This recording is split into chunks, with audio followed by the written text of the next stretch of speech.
Leitura do livro Principais Julgados do STF e do STJ comentados, 2020, do professor Márcio André Lopes Cavalcante.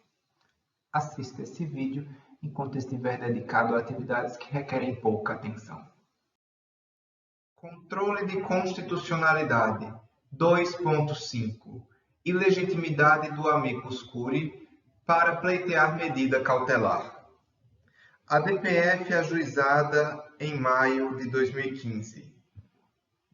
Em maio de 2015, o PSOL, Partido Socialismo e Liberdade, ajuizou a arguição de descumprimento de preceito fundamental no STF, pedindo que se reconheça a violação de direitos fundamentais da população carcerária e, diante disso, imponha a adoção de providências para sanar lesões a preceitos fundamentais previstos na Constituição Federal, decorrentes de atos e omissões dos poderes públicos da União, dos Estados e do Distrito Federal no tratamento da questão prisional no Brasil.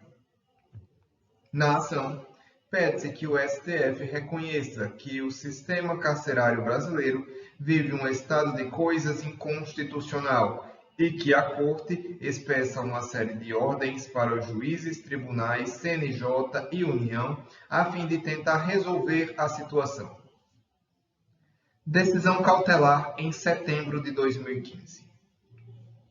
Em setembro de 2015, o STF proferiu decisão liminar, na qual reconheceu que o sistema penitenciário brasileiro vive um estado de coisas inconstitucional, com uma violação generalizada de direitos fundamentais dos presos. Diante disso, o STF concedeu parcialmente a medida cautelar, determinando que juízes e tribunais de todo o país implementassem, no prazo máximo de 90 dias, a audiência de custódia. A União liberasse, sem qualquer tipo de limitação, o saldo acumulado do Fundo Penitenciário Nacional para utilização na finalidade para a qual foi criado, proibindo a realização de novos contingenciamentos. STF, plenário, ADPF 347, ministro relator Marco Aurélio. Pedido formulado em 16 de março de 2020. Durante a tramitação desta ADPF, inúmeras entidades foram admitidas na qualidade de amicus curiae.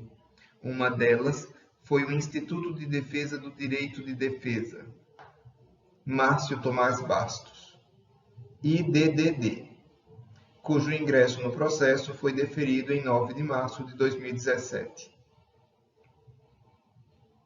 Em 16 de março de 2020, o IDDD, na condição de amicus curiae, peticionou nos autos dessa ADPF 347, argumentando que o país sofre com os efeitos da pandemia de Covid e que existe uma vulnerabilidade da população prisional, considerando as péssimas condições em que ficam presos, aliado à falta de mecanismos de contenção da disseminação da enfermidade. Em razão disso, pediu que o STF determine aos juízes e magistrados que adotem uma série de medidas para proteger a população carcerária dessa doença, analisando a possibilidade de conceder liberdade condicional, regime domiciliar, progressão de pena e outros benefícios aos presos, especialmente para aqueles que estão no grupo de risco. Decisão monocrática do ministro relator. No dia 18 de março, o ministro relator Marco Aurélio monocraticamente negou seguimento ao pedido formulado pelo IDDD, em virtude de ele não ser parte, mas sim terceiro interessado, nas palavras do ministro, impróprio juridicamente requerimento de terceiro interessado haver implementado a tutela provisória incidental, cuja iniciativa é exclusiva dos polos da ação. Por outro lado, o ministro decidiu de ofício conclamar os juízes de execução penal a adotarem, junto à população carcerária, procedimentos para evitar o avanço da doença dentro dos presídios, Diante disso, afirmou que os magistrados deverão analisar a possibilidade de liberdade condicional a encarcerados com idade igual ou superior a 60 anos, regime domiciliar aos soropositivos para HIV, diabetes, portadores de tuberculose, câncer, doenças respiratórias cardíacas, imunodepressoras ou outras, suscetíveis de agravamento a partir do contágio pelo Covid-19. Regime domiciliar a gestantes e lactantes. Regime domiciliar a presos por crimes cometidos sem violência ou grave ameaça. Substituição da prisão provisória por medida alternativa em razão de delitos praticados sem violência ou grave ameaça. Medidas alternativas a presos em flagrante ante o cometimento de crimes sem violência ou grave ameaça. Progressão de pena a quem, atendido o critério temporal, aguarda exame criminológico. Progressão antecipada de pena e a submetidos ao regime semiaberto. Decisão do plenário do STF. Em 18 de março de 2020, o plenário do STF se reuniu e concordou apenas com a primeira parte da decisão monocrática proferida. Se não vejamos. Ilegitimidade do amicus curiae para pleitear medida cautelar.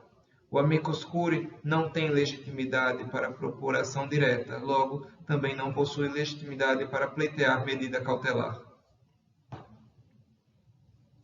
Assim, a entidade que foi admitida como amicus curiae em ADPF não tem legitimidade para, no curso do processo, formular pedido para a concessão de medida cautelar. Plenário do STF, ADPF 347, ministro relator Marco Aurélio. Obrigado pela audiência, inscreva-se no canal, curta este vídeo, compartilhe nos grupos de interesse jurídico. Até a próxima!